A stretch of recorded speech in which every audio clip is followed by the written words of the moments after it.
this. I'm going to do something a little bit different today. I downloaded a book yesterday. Go, Remy, go. I downloaded a book yesterday on my Kindle. It was free. It might still be free for you guys if you look at it on Amazon.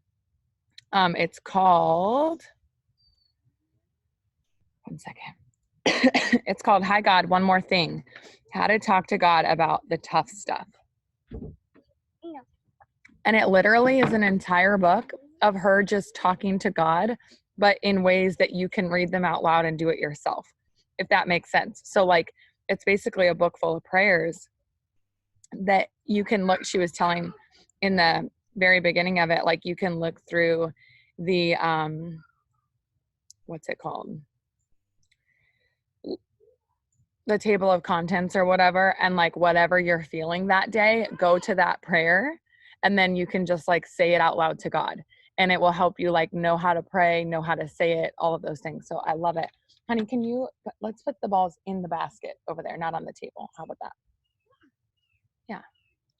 Okay. So this one's called When I Feel Weak, and I want to read it aloud because it really, still free for Kindle. Awesome. Go get it. It's like amazing. I think you have 2 months. You have like 2 months to cancel the subscription that it puts you on or whatever. So just set an alarm in your phone to cancel it. Go in and cancel it, but go get a free book in return. So When I Feel Weak. And I just wanted to share this with you guys so you saw how simple the book was. I shared some with our Diamond leaders yesterday. Okay. Hi, God. I'm laying here trying to get up, but I don't think I have the strength. I feel like I just can't do one more conversation about the same thing, one more lap around the mountain, one more day like yesterday. It seems like I keep trying with every ounce of what I have to give, and yet I feel weak, at least in my own strength. But you didn't ask me to make this journey alone. You've always been there, wanting me to lean on you without weakness. I might start to think I don't need you. The exact opposite is true. I can't do without you. You use my weakness as an indicator to let me know. Yeah, you have rocks. You use my weakness as an indicator to let me know that it is time to lean on you. It's time to get out of my own head and get into the eyes of the Spirit and faith that you know best. You will never leave me. It's time to walk by faith. I can't do it alone. I wasn't manufactured that way. I was designed to do it with you. My humility allows my weakness to be apparent. When I am weak, you are strong. It's my moment to realize that I was not created to live independently and gallop through life on my own.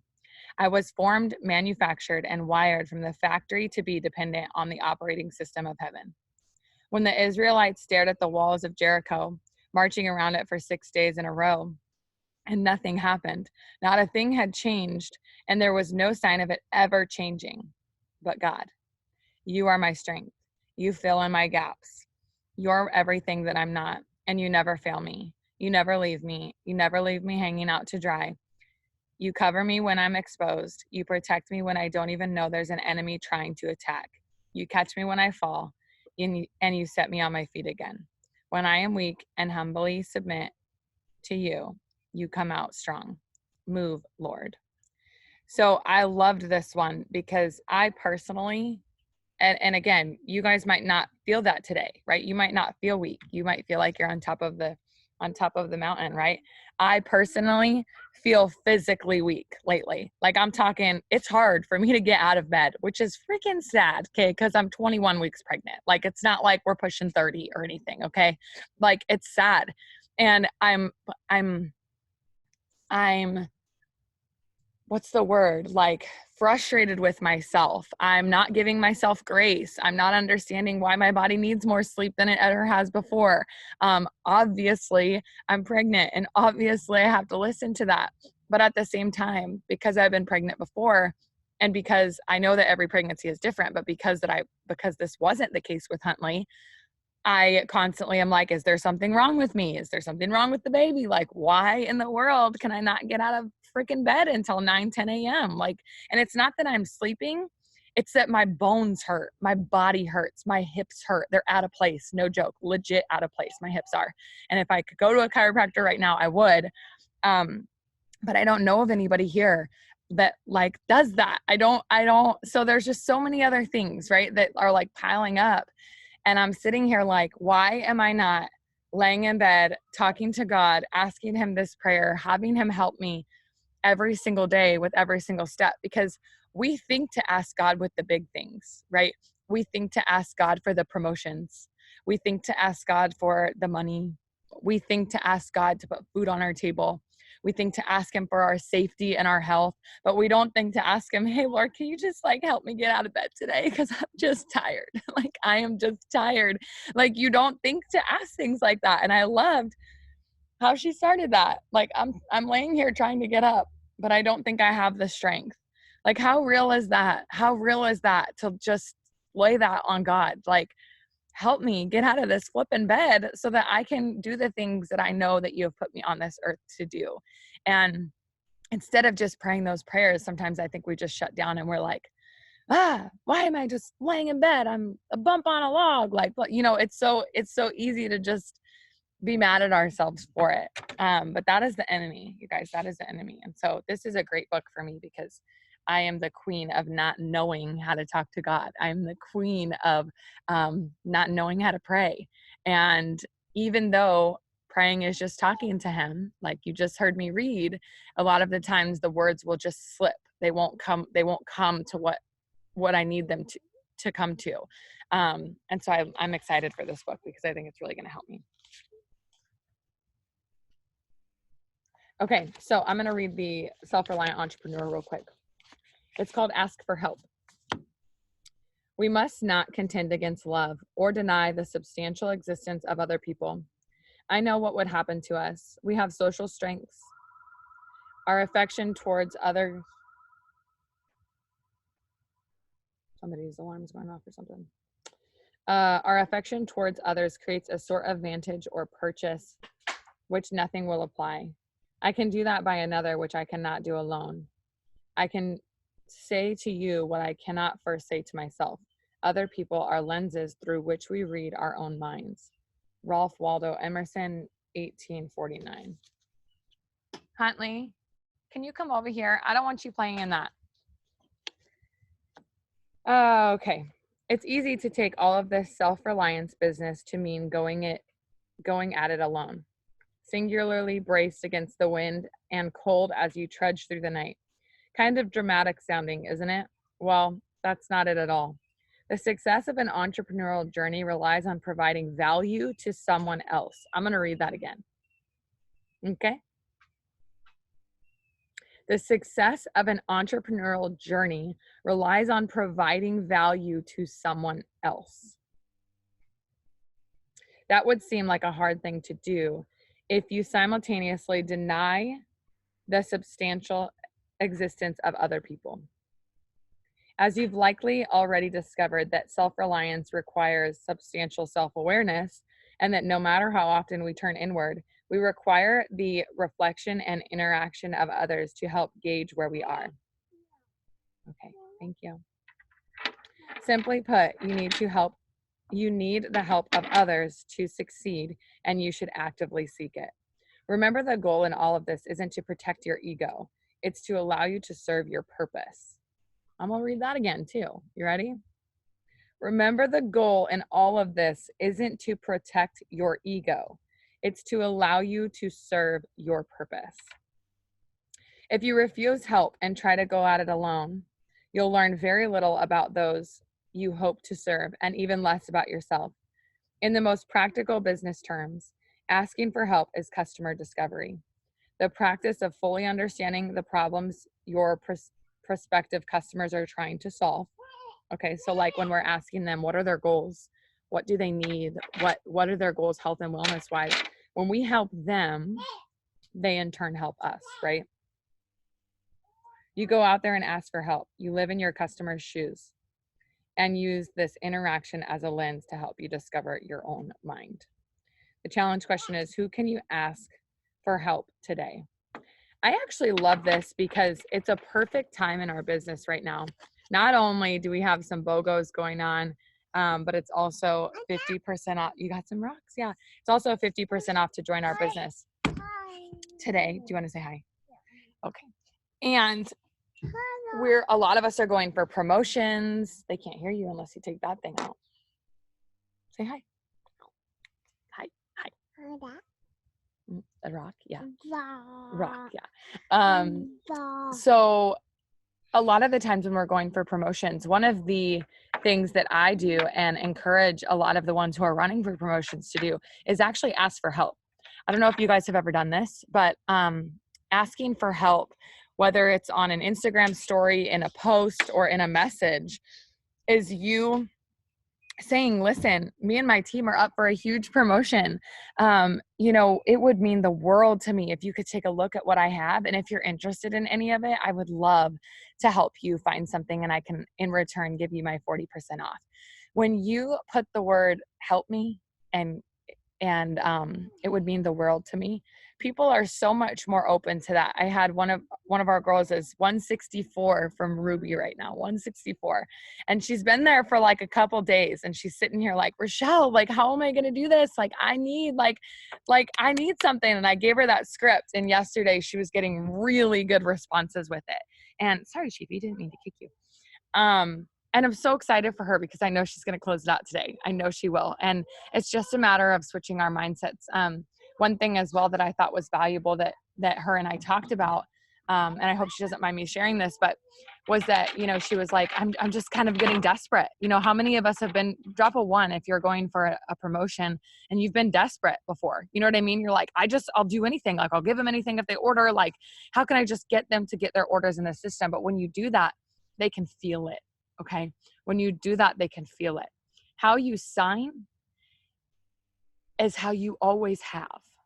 Okay. So when you're signing customers, most of the time you're not desperate, right? You're just doing your job.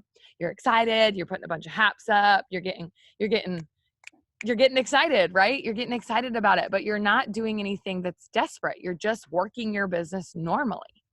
If you stop from working your business normally, you sound desperate, you look desperate, and you scare people away. Okay, because we're not desperate. These products are incredible. Okay, people have what we want.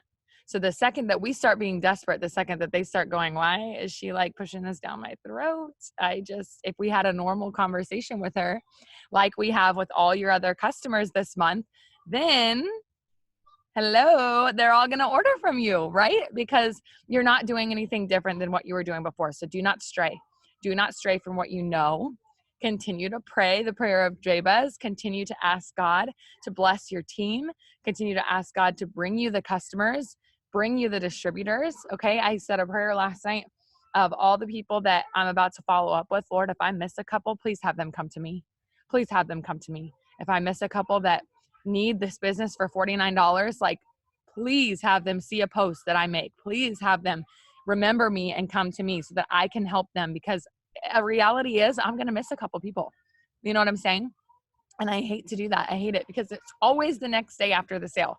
It's literally always like, it's going to be May 1st and they're going to be like, is the $49 deal still going on? And I'm like, we've had 4 days. Like, where you been, girlfriend? Like, no, I'm just kidding. But seriously, pray about that. Have God bring you these people that need their health and wellness goals, that need these products, that need this business. Summer said, pretty sure that's how Shay signed thousands in volume. Yes.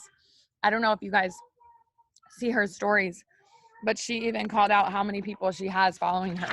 She was like, there is 17,000 of you following me right now. If any of you have been interested in weight loss, extra energy, anything, if you are interested in anything that I have to offer, please, you have no idea how much it would help my team. We've been working for this for years. Like, she asked for help. She didn't beg and plead. She asked for help. For anybody who's watching that wanted to make a difference in a small business. And I think that was absolutely huge for her business too. And it's something we don't really think to do on a normal, on a normal month. But even if you're not going for a promotion, you guys, a bigger paycheck is going to help you right now. Okay. So saying, I am up for a paycheck jump, or I am trying to make sure that I can, help my team succeed this month, because I'm not up for a promotion, but I got a lot of girls that are. So I'm asking for help for people to help these girls promote because they are so deserving. Okay, I'm going to read the devotional. It's called What Do You See? Huntley, be careful, please. She's climbing on the basketball hoop now. Goodness gracious. Okay. Abandon abandon your foolish ways so that you may live and proceed in the way of understanding. Proverbs 9:6.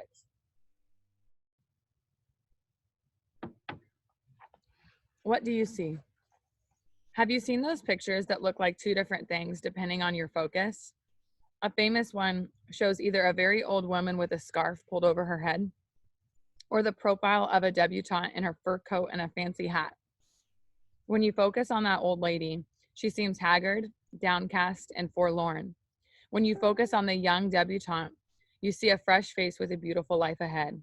This young girl, old woman illusion was submitted to a humor magazine by British cartoonist with the caption,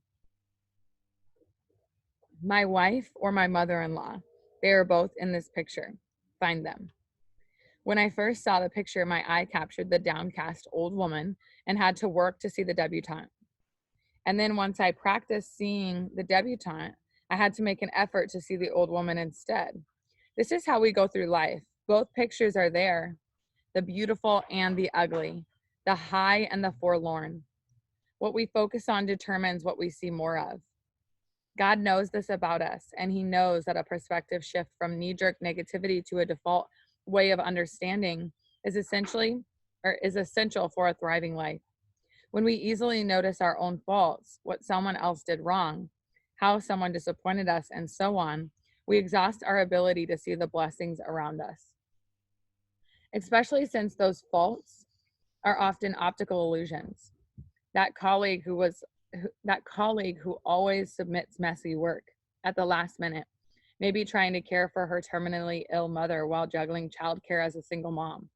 Wouldn't it make a difference to know that and figure out how to bless instead of curse her?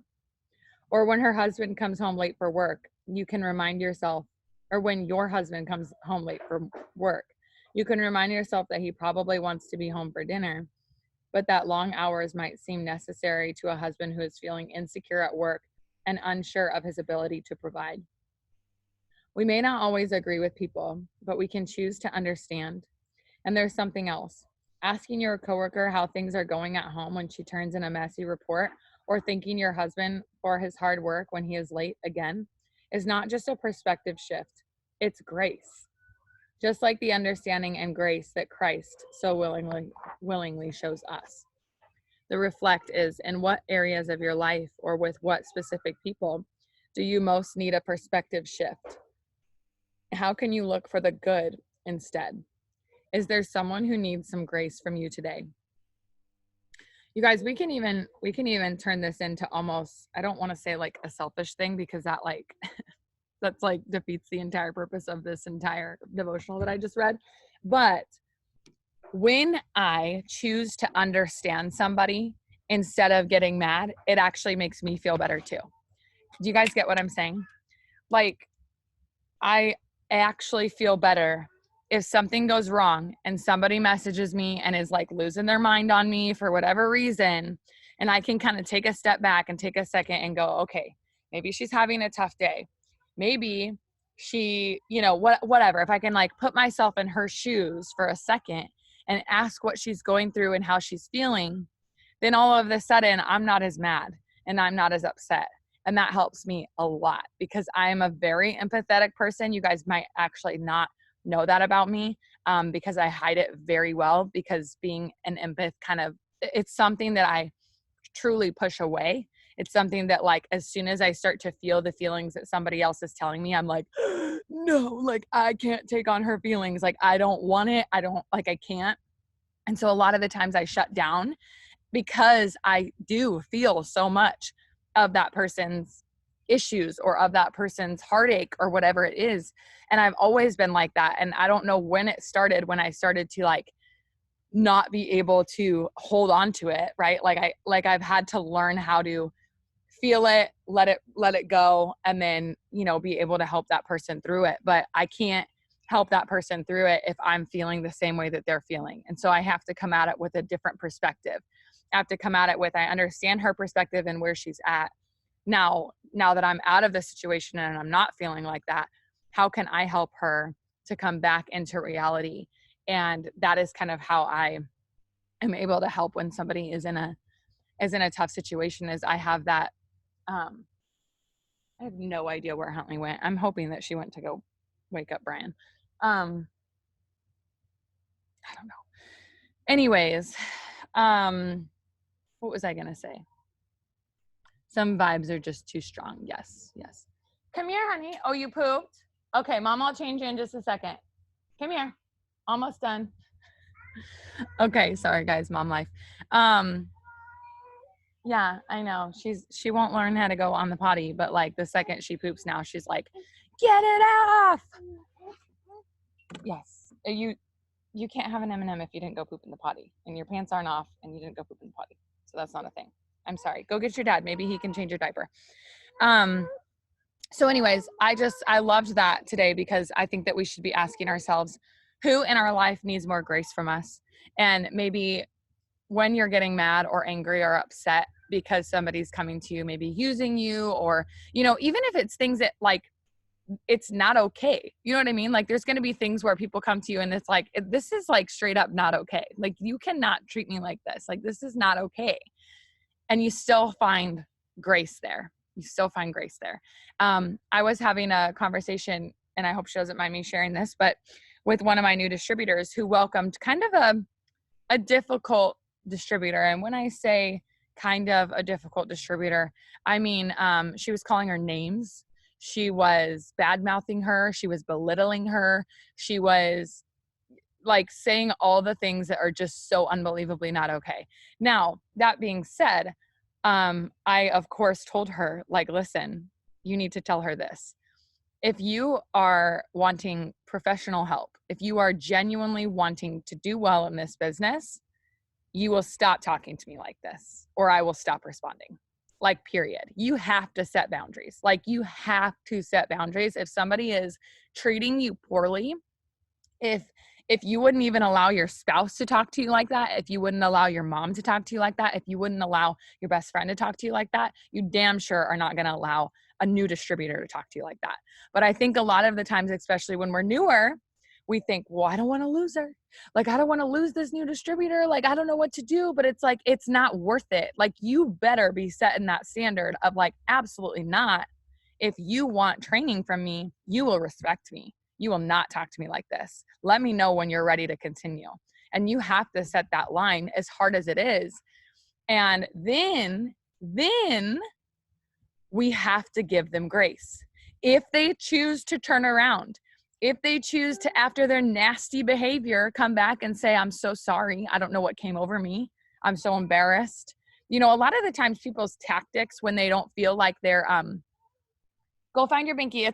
It's right here. I'm almost done, honey. A lot of the times people's tactics for leaving the business, or like being afraid, being scared, is them projecting that on you.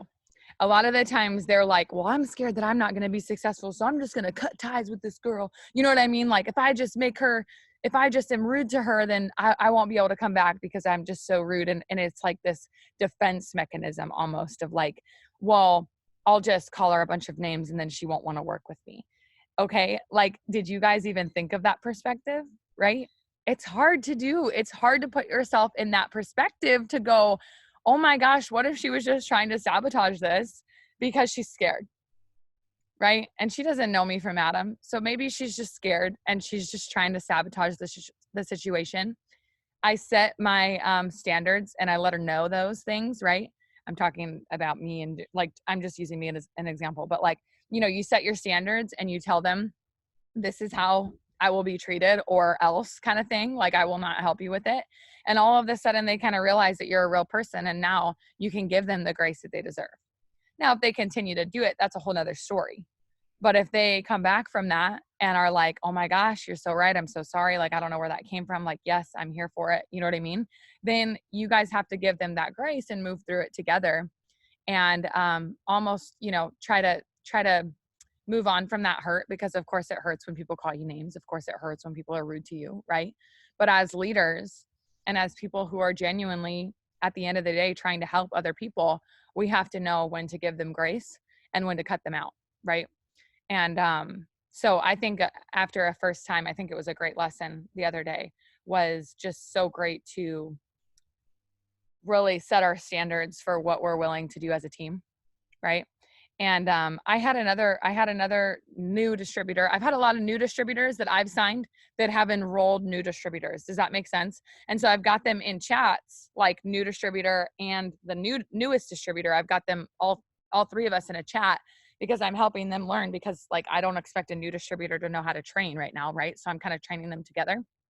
And I had another one from my own personal experience that, oh man, she was not a peach, like absolute opposite of a peach, okay? Like a spiky fruit. I don't know if there's like maybe a pineapple. I don't know. But anyways, my point is that it was rough, okay? And my new distributor was already battling some doubt.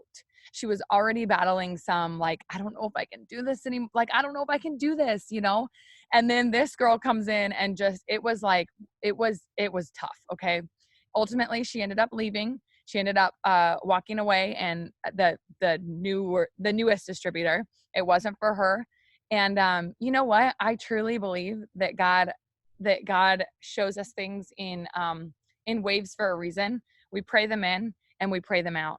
And there's a reason why that girl did not belong on this team. And I'm not saying that she's never allowed to come back, because I don't do that. But what I am saying is that what I told my new distributor who was struggling with it, well, like, she's like, oh my gosh, like she quit though. Like, what am I going to do? Like, that was my first distributor. And I was like, listen, most of the time when you sign your first distributor, they either do this, okay? It's very common. It's actually very common for them to sign up and then like bounce, okay? Or they sign up and they do nothing. They do nothing at all. So we had one that was very vocal, okay? Your first distributor was very vocal. She was very frustrated. She was very loud about how she felt about things, and that's okay.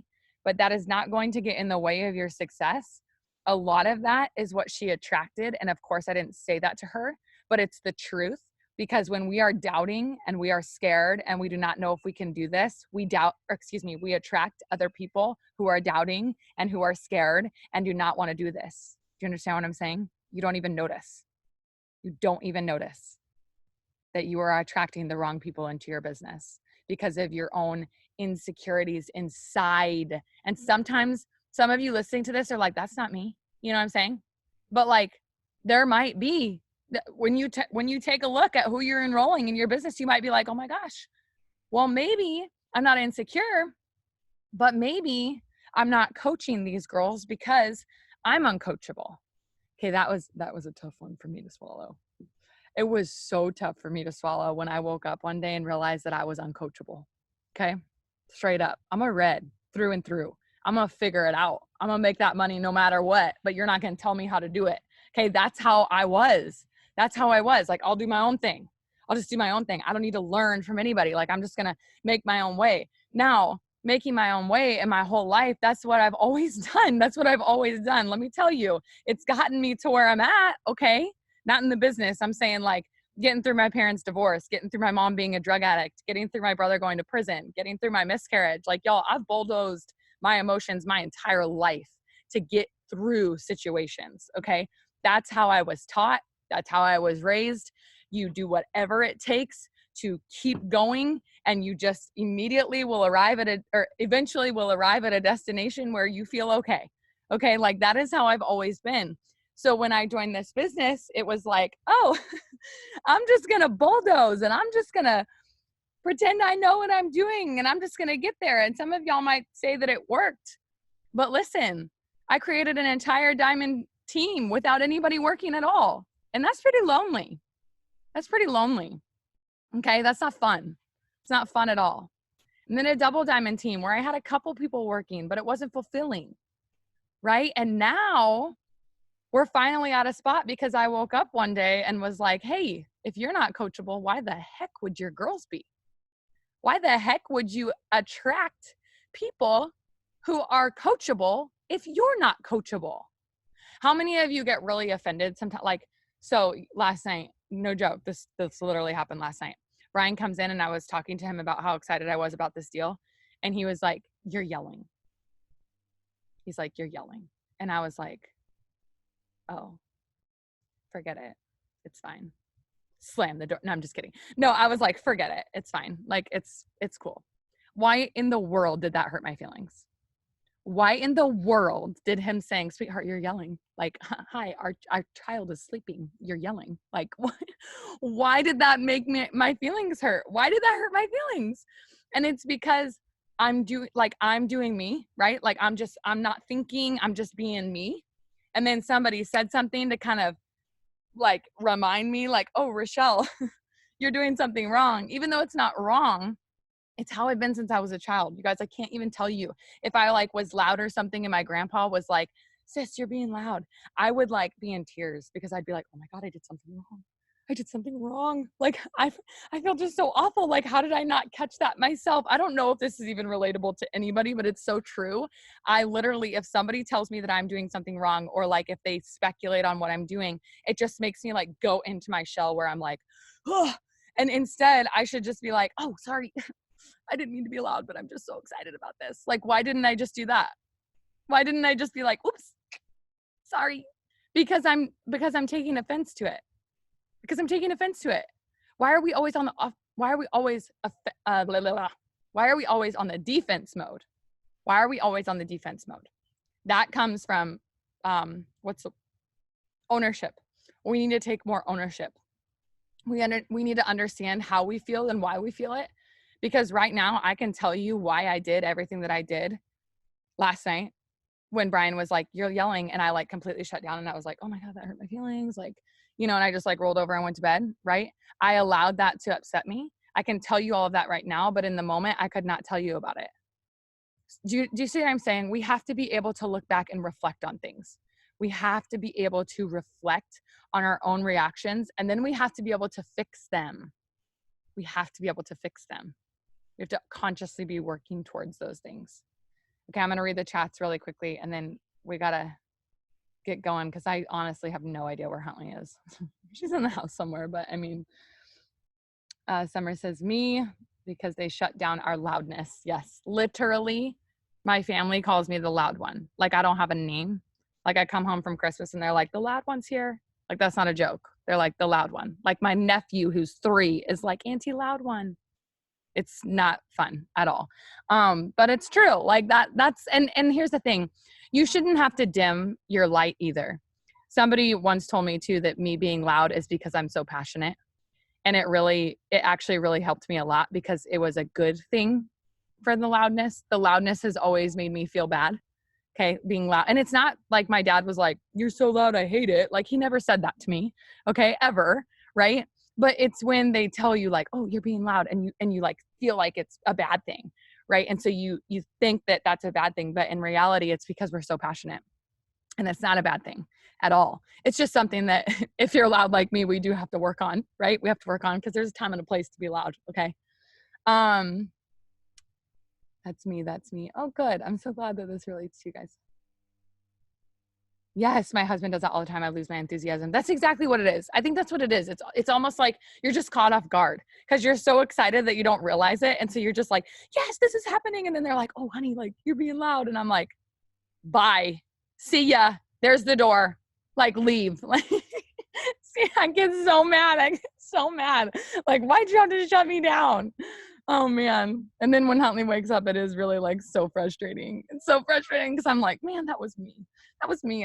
I'm so mad at him for calling me out." But then she woke up and now I can't apologize at all because I can't be wrong, right? No, we have to be wrong. We have to be wrong sometimes because that is how we learn.